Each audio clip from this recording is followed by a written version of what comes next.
We have a little bit of an early transition, but I believe we have everybody on with us for the next session. So we have the Tribal Climate Adaptation, a collaborative approach to planning for future needs with Viccy Salazar, and we also have Michelle Davis and Sarah Frederick. I guess we'll start a couple minutes early. Everybody, it's such a pleasure to be here with you today. I'd like to give a big thank you to the RTOC and all those who have contributed to such a great conference. I really appreciate the positive theme. I think it's been uplifting and encouraging, and it's just an incredible experience. I have so much praise for the organizers, for the RTOC, for the tribal participants. Just absolutely a privilege to be here. And it will help us to keep a good focus and a good heart for our most important work, which is to protect human health and the environment and to help to heal our Mother Earth. And so I'm just very, very grateful to be here with you today.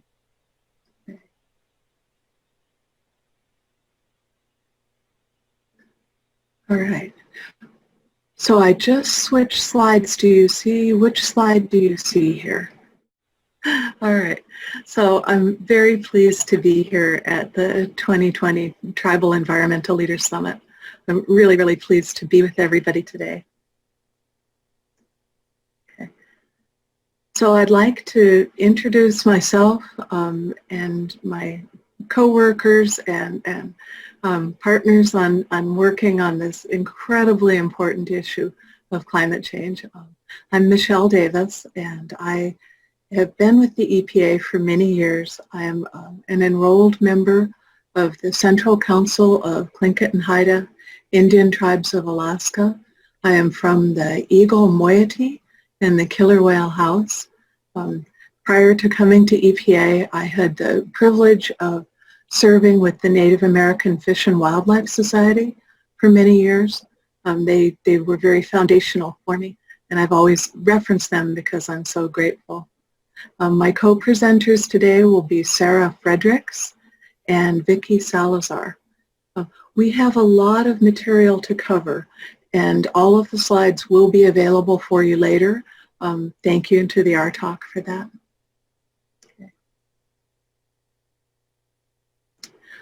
So two of our best thinkers on tribal climate change have helped me to shape the ideas that I want to share with you today. I have spent many hours talking with both Wilson Justin, who is an elder from the Atna people. He is from the Headwaters clan, and many of you know Wilson. He has been thinking and talking and addressing climate change for decades, long before the rest of us were talking about it. Wilson was working on it. So Wilson, and I also work closely with Victoria Hike-Steer over at Alaska Pacific University. And both of them have given me direction. I am many things, and one of them is that I'm willing to work and learn from other people who are much smarter than I am. So this presentation has benefited from the contributions of both Wilson and Victoria. The key message that I'd like to give to you is from Wilson, and it is that the world is our one and only home.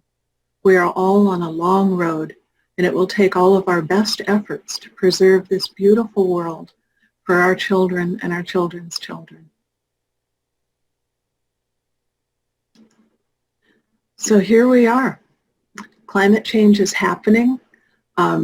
It's coming quick. What's happening is extreme, it's unpredictable, it's subtle, it's the whole spectrum. The impacts are being seen. And I want to point out a couple of key points. Federal programs are starting to address climate change, especially vulnerability assessments and adaptation. The impacts are being seen now. Tribes have been discussing climate change, have been asking for action for many decades now. And I want to point out that the impacts that you see are going to be shared. There will be things that are experiences that are common across your communities, but also you will have impacts that are unique to your place.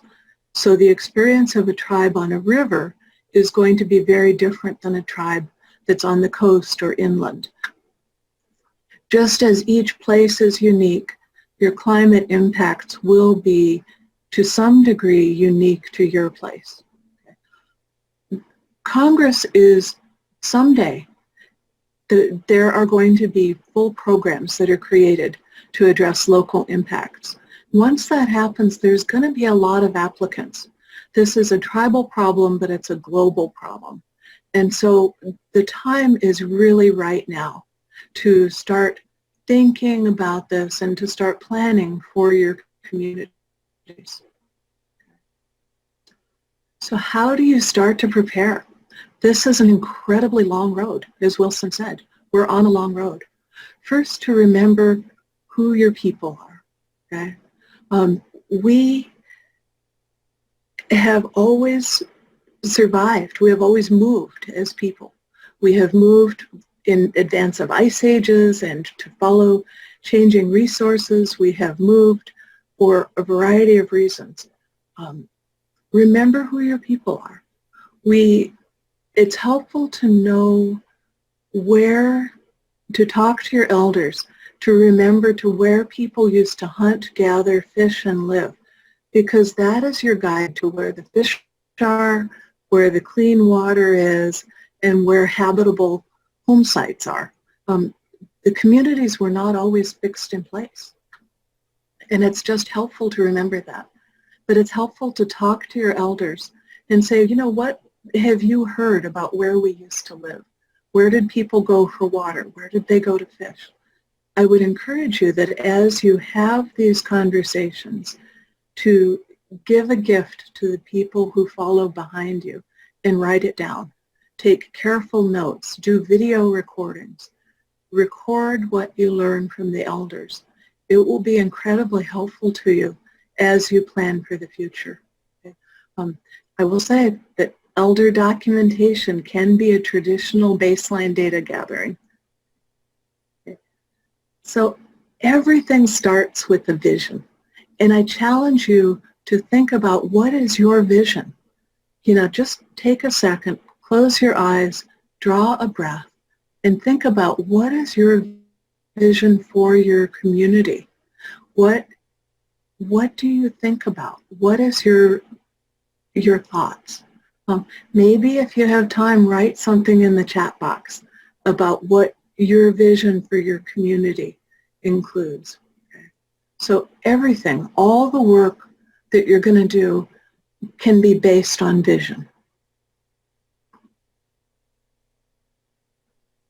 This is from my dear friend, Victoria Hike-Steer, who is at Alaska Pacific University. As we know, many places are working to address very difficult and challenging issues. It's important to take time to cultivate your vision for beauty and peace in your community. So often our work is solving one problem, solving another problem, and working with the real day-to-day issues. But it's also important to develop a rich and healthy vision for what your community would be like. And you can have your personal vision. You can also have the community's vision. Okay. Some ideas that I've heard about vision of what a community would look like have included places where people could work together to process traditional foods. You know, we used to all work in one place, that the women would all be together. We'd all be sharing and talking and laughing. You know, I have had the privilege of fishing with the Kanaitsi tribe, and they have a beautiful place to prepare and process fish that the whole tribe has access to. Community gardens, play areas in the center of the community for the kids, where you could maybe be working on the garden and the kids have a playground. Places where artists can come together and work. It was inspirational to see the carving sheds that I've seen coming and being started in Southeast Alaska. So it's important to daydream, to think about what are the things that our community will make us stronger, healthier. A good daydream is really important. So be daring in your vision. And as Viccy said, imagine yourself richly. You know, we come from people of culture, of legend, of beauty, and of art. And to remember that as you move forward, to create in your mind spaces for beauty, and use that as part of what you work towards. A vision can really help to change the world. Okay? There are EPA programs that can be very helpful, because when you address environmental issues, you increase community well-being. So even simple actions such as a backhaul or a community cleanup, those things create more beauty and they increase the well-being of your community. So vision is really important, and I just encourage each of you to cultivate your vision. So planning is very traditional for Native people. I point you to this from Dr. Apelia Colorado. She's a well-known thinker and researcher and writer and teacher on Indigenous knowledge and bringing together Indigenous knowledge and Western science. Indigenous people everywhere have managed their land and resource base, planning their communities, passing on teaching since time immemorial. You know, when contact happened, the land was so beautiful, so healthy, that people thought nobody, the colonizers thought nobody lived here. That is a reflection of a beautiful planning process. Okay. What Indigenous planning is very traditional. Our elders would plan the movements of the community, the harvest time, sometimes who married who, but you know, there was a very clear planning process that still resides in the communities. It's just harder to connect with, okay, because it's not a written planning process. But I just want you to remember that planning is very traditional. It's part of what made that our beautiful life way, our traditional way of life, possible. Okay. Indigenous planning. Indigenous planning is broader and more comprehensive than Western planning. Western planning, as I've seen it, is pretty linear. You start with the problem and then you start thinking about how you're going to address it. Whereas Indigenous planning is more, how do I reflect, preserve, and enhance our traditional values? How do I build health into the community? Okay, how do we ensure the well-being of the tribal members? So Indigenous planning is, for land and resources, can also be understood as transformative. And I should have referenced these quotes, but Indigenous planning addresses sovereignty, self-government, self-determination. And I encourage you to look and think about issues like environmental sovereignty and food sovereignty. Okay. All right. No matter what kind of planning you do, it's not always fun. This can be your plan. You got a straight line. You're going to encounter bumps along the way. So just be ready for that. It's essential, and this is not the way to do it. Is your plan consistent with our corporate strategy? There's no point in having a strategy if you aren't going to pretend to follow it. No, no, no, no, no. Have your plan be real. Have it be meaningful. Okay? want to point out that each of you live and work in an incredibly complicated landscape, that you have many partners. And I tried to do a little graph here of all the partners. And you've got your village corporations, your regional corporations. Everybody has a different authority, different resources. And if you think about this in terms of the ability to get things done, everybody's got a little bit of ability. They've got their own power and authority, right? The tribal government's authorities are very different than what is the responsibilities of the village or regional corporation. If you put them together, you can get more done. And so I encourage you, as you work on your climate planning, to bring together all of your partners. This isn't a huge, immense problem, and no one entity will have the ability to respond. But if you work together, then you can really get things done. I encourage regular meetings, that you form a climate working group, and you invite all of your partners, even those you don't get along with. This is just a slide to remind you to find your team. It's really helpful to have a group of people that you work with, either in your community or out of it, people who can proofread proposals, look at your budgets, share ideas, share resources. Just find your team and hold them close. This is a big job, and no one person can do it all together. Okay? Planning is allowable with GAP. Here's an example. This is from the GAP guidance. I'd like you to know that the GAP guidance is currently, they're in development for a new guidance, so this is from the 2013 guidance. It may change, but I think that this core planning activity is going to stay intact. Okay. Not all planning, facility planning is not an allowable activity. ETEPs may be a useful tool. They reflect your council's environmental priorities.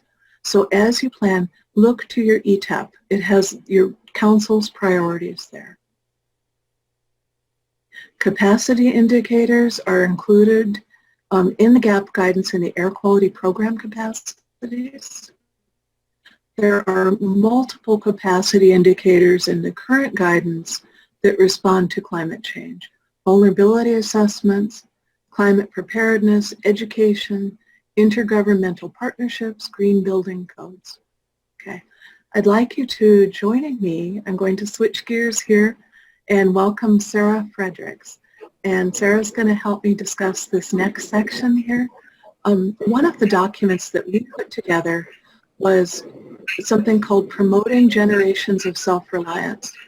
We first created this in 2011, and it is a guide to planning for climate change for tribes.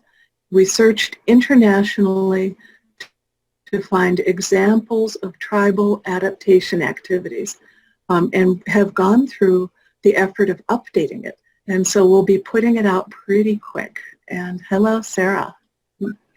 Hi, Michelle. Thanks. Yeah, I'll just reemphasize that we're really excited about having an updated version of this resource, getting new links in there, and highlighting some new programs that we think are really rock stars in this field. And we are looking forward to having this resource available along with EPA grant program work plan templates and other tools and resources that are in the works. We're going to have it posted on our newly revamped EPA Region 10 Tribal Programs website. It'll be on its own page under the Tribal Programs Air and Climate page. And we're anticipating that that's going to launch later this year. So keep an eye out. We plan to have a webinar going over the whole website launch. I think we're targeting December, but we're thrilled to have a place to share these resources more directly. Okay, this has a lot of very practical resources. We intended it to be used by remote communities that, you know, it can be done really hopefully by anybody. It will be a useful document. And we're very excited to have it back for you. Okay, so that is the end of my remarks. I would just remind you that we are the people of the land, and occupy your place and be strong. And with that, I would like you to join me in welcoming Viccy Salazar. So I want to echo Michelle's thanks for the group for having us and for allowing us to be part of this conversation. So Michelle, if you could go to the next slide. So I wanted to talk a little bit about the resources that we have available to support your work at EPA. So first, I'm going to put a little bit of context in the work, and this is a report from the Climate Impact Group that's out of University of Washington, and this is some of the projected impacts that we're going to see in Washington State. We're going to see warming, we're going to see wetter winters and drier summers, we're going to see increased natural variability, we're going to see snow melt and earlier melt. We're going to see changes in stream flows, higher highs and lower lows. And then I think as we've all experienced very recently, we're going to be seeing a lot more wildfire. And then when we think about that and the impact on kind of our communities and our tribes here in Washington State, what we're going to see is that really in terms of climate impacts in Region 10, we have everything. We've got water infrastructure issues. We're going to have impacts on our built environment and our built infrastructure. Shoreline erosion, as many of the tribes are experiencing already. We're going to see impacts on forests and wildfire. We have impacts on our growing, not only kind of our agriculture, but on our traditional foods. Impacts on water supply, changes in our ocean that could bring different types of animals and species in and different types of kind of invasive species. We'll see impacts on salmon, and all of this really comes back to us to impacts on the people and the communities and the tribes within our region. And so as we think about all of those impacts and how that's going to be translating into the way we kind of deliver our work, EPA has been working collaboratively within the region, but also across the country to figure out how do we best support our tribes and address some of those tribal trust responsibilities in the area of climate adaptation. I do know that my slides are coming up just a little bit ahead of when they're coming up for you, but in just a second here, you're going to be seeing the, we put out a questionnaire at NTICC last week, and in that questionnaire we asked the tribes to identify what issues are most important for their tribe related to climate adaptation. And we kind of asked them to check all that apply. Please ignore the colors because the colors didn't work. This is a screenshot of the survey results. And what I think was interesting in this, and there was a lot of Region 10 tribes that were participating, is just the breadth of the impacts that are really important to the tribes. And so what we're going to ask you to be doing right now is to type into the chat box what are the impacts and priorities that are most important to your tribe. And so and this was really similar to the results are very similar to a survey that we did among EPA project officers about a year ago now. We said, well, what are your tribes addressing? And we're seeing fire and drought and flood and sea level rise and coastal erosion and food security, temperature, heat, freeze events, water security, air quality, health impacts, changes in seasonality, permafrost and snowpack and glacier melt, and I could see that we didn't have that many Alaska tribes that responded to this, and then a whole other variety of ecological impacts. And so not only are these issues very imminent for our tribal partners, but they're also broad-based, touching every part of their community. And the other thing that we're seeing is that this is happening now, and these are pictures from September 14th, 2020 in Oregon, and so we'll see, there's wildfire and very direct impacts, and these are kind of broad-based across our entire region. And the last thing I'll kind of say before I dig into the tools is that really when we think about vulnerability, there's issues of exposure and sensitivity, and then really the ability to adapt and the resources to adapt. And so when we think about the vulnerabilities, one of the reasons EPA has been focusing our work on our tribal communities and our partners is because of this kind of increased vulnerability that we see in your communities.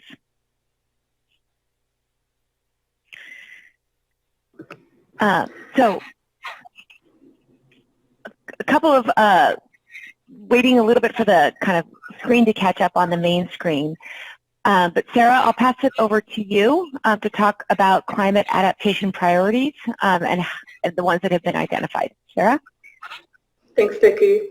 Yeah, so in addition to hearing loud and clear that, climate impacts are being felt here and now, we're also hearing and seeing from your ETAPs, the EPA Tribal Environmental Plans, that climate and climate adaptation are also, all of these different buckets and adaptation activities are high priorities for your environmental programs. And I just want to take a moment to emphasize that the ETAPs that Michelle touched upon earlier in our discussion with GAP, these are documents that we take very seriously. These documents are reviewed by each of the EPA program offices and are used to inform resource allocation and program development opportunities. And Vicki, if you could go back to sharing the PowerPoint slide. Thank you. Yeah, so what we're looking at here is an analysis of ETAPs that was done by our climate adaptation program. And Vicki, if you could advance to the next slide. We reviewed the ETAPs going back to the original ETAPs were submitted back in 2014. So we've reviewed all ETAPs to date, and we looked at these larger topics of climate adaptation work, as well as all of these subtopics. So the large buckets of ambient air quality, but included in there would be wildfires and smoke and dust, road dust impacts, so water, flooding and shoreline erosion, public health, infrastructure, resilience planning and preparedness. That included vulnerability assessment work, community education on climate, climate adaptation planning and emergency response plans, and then of course subsistence resources and displacement. And what we found was that, all ETAPs were identifying at least one of these topic areas as a high priority for the environmental program. And in 2019, ETAPs actually referenced on average 7 of these topic areas, and that's up from 3.2 in 2014. So just one more indicator that these impacts are being felt and adaptation is a priority. And Vicki, if you'd advance to the next slide, please. So going back to this graph, we've taken the priorities identified in those larger buckets from the ETAPs and looked at the cycles. So the first cycle of ETAPs, FY14 through FY18 ETAPs that were submitted, we received 221, so almost everyone, and for Region 10, I should say. And the blue columns indicate the proportion of the ETAPs in that cycle that indicated that area of climate adaptation work to be a priority. So you can see in 2014, some of the high priority areas were ambient air quality, or 2014 through 2018. Ambient air quality, resilience, planning and preparedness, and subsistence resources takes the #1 slot. Then in 2019, we received 27 ETAPs, and that was the first year of the new 5-year cycle for ETAPs.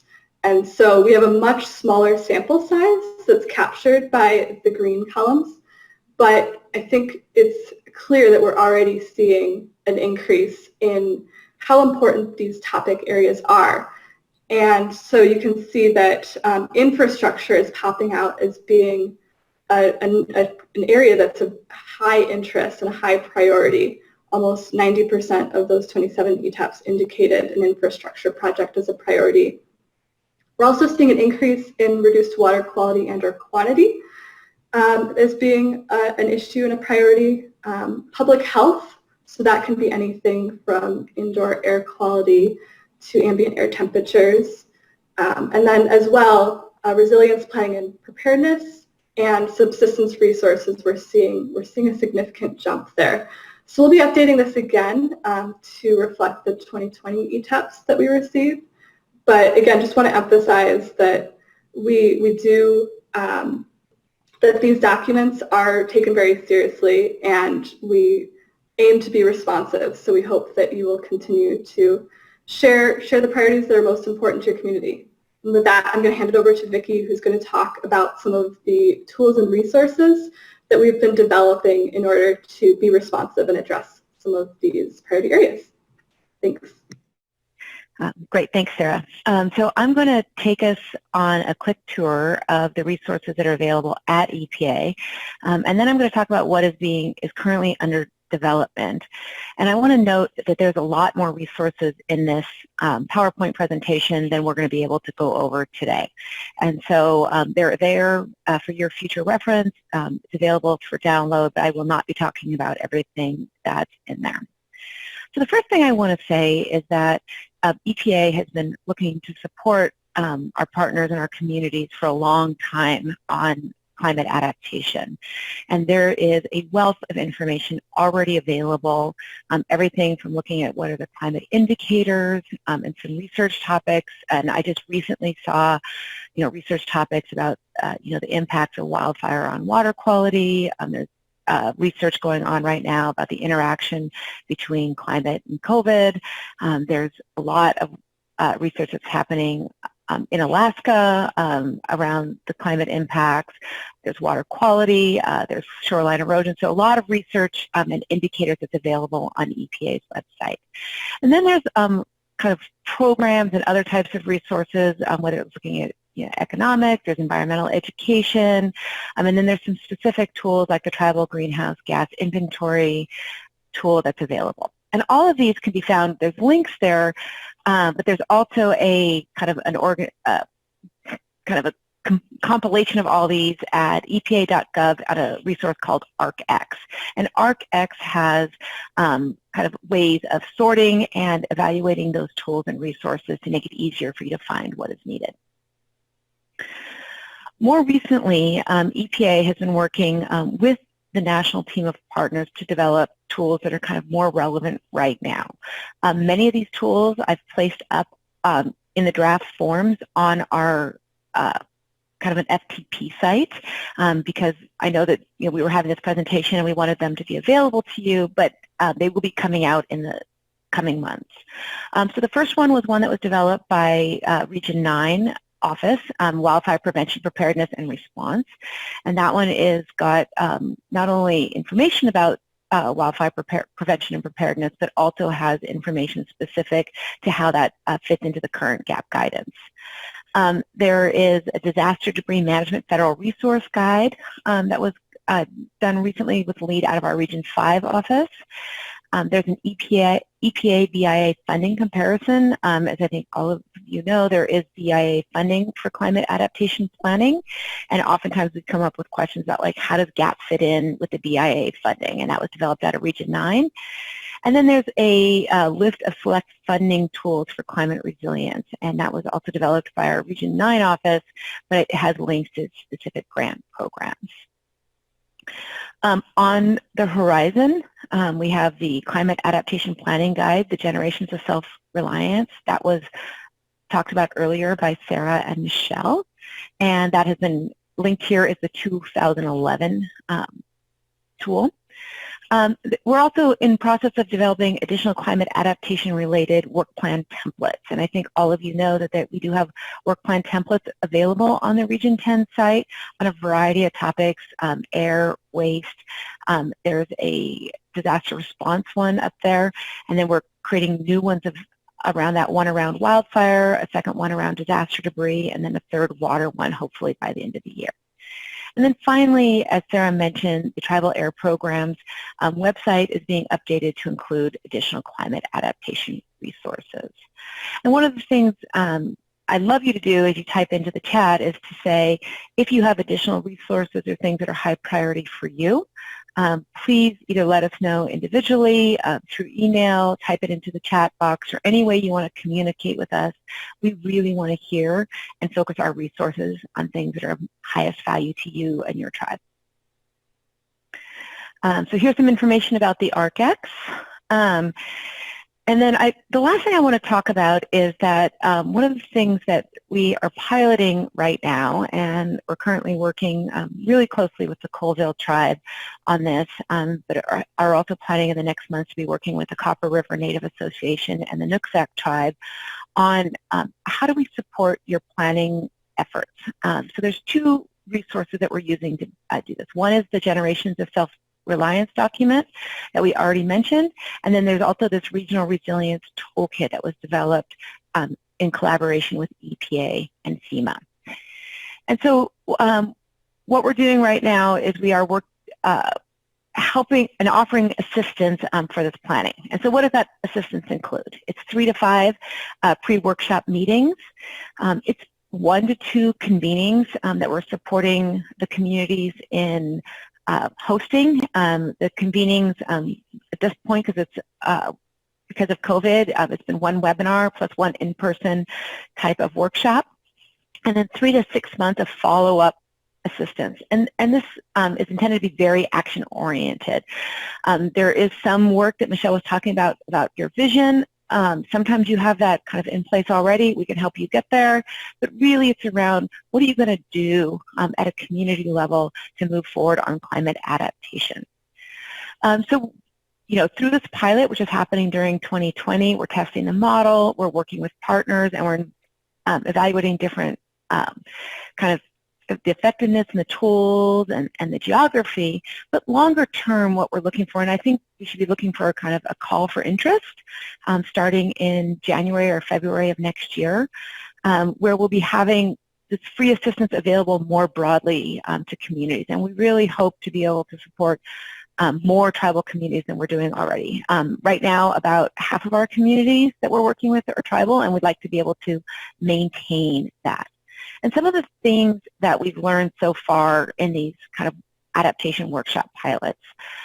So one is there's a lot of need for this type of assistance. And all of you know your communities, and as Michelle said, the issues are very, very unique to each of your communities. But there's also some common themes that we can help bring together and share between communities by helping to support this work. The second is that sometimes there are regional issues, and so what we're finding, and the reason I have a picture of wildfire in the back here, is that when we're working with the Colville tribe, they are reaching out to others within their local area, both tribal and non-tribal, because they know that the solutions need to be in partnership with other communities. And then the third is that by having these workshops, we can bring additional federal resources to the table. And sometimes those resources are kind of better access to grants and better access to funding, but also sometimes it's technical assistance, it's convening, it's access to information that you might not be able to easily put your hands on otherwise, and sometimes it is just fluidity of being able to reach into and speak to the different federal partners. And this is not just at EPA, but it's, EPA, it's FEMA, it's Federal Reserve Bank, it's HUD, it's USDA. So I think that one of the real benefits of these workshops into the new year will be that kind of collaboration between ourselves and our communities. So with that, I'm just going to kind of really kind of fly through, some additional slides that we have that talk about some resources so you know what's there. So we do have some environmental education resources available on climate and climate adaptation, but there's 93 of them on all sorts of topics that are of interest potentially to your tribe and tribal community. We also have some decision support tools that let you evaluate kind of your status on a multitude of criteria. The Decision Integration for Strong Communities has about 250 criteria available, and actually can come up and give you information on where your community sits within that set of criteria. There's lots of links to different resources from all of our programs in here. And then there's, of course, EPA's Tribal Science Council that I'm sure you're familiar with. And then I want to just kind of leave it with saying how important your GAP project officer is in being able to kind of access the resources and information at EPA. So with that, I will stop and see if there are questions.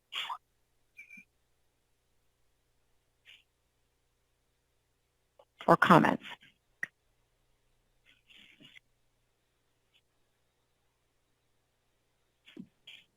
So thank you for your presentation. I really appreciated it, and actually I'm looking forward to looking into some of the information resources that you shared. And right now I'm looking at the comment section on the attendees side, and I'm not seeing any questions that they're posing at the moment. It's a little bit difficult to interface because of the fact that the presenters and the attendees are at different sides of the platform. So what I'm going to invite people to do is actually email either Vicki or Sarah or Michelle questions that you may have. If you look in the agenda, we actually have their bio and their pick and email address so that you can go and send them an email for further questions. So thank you this morning for your presentation. It was enlightening, and I'm really grateful for all the work that you've done in representing Indigenous people and the work that has been done and also the work that needs to be done in the future. Okay. Thank you very much, and we appreciate being here. Goodness, geez.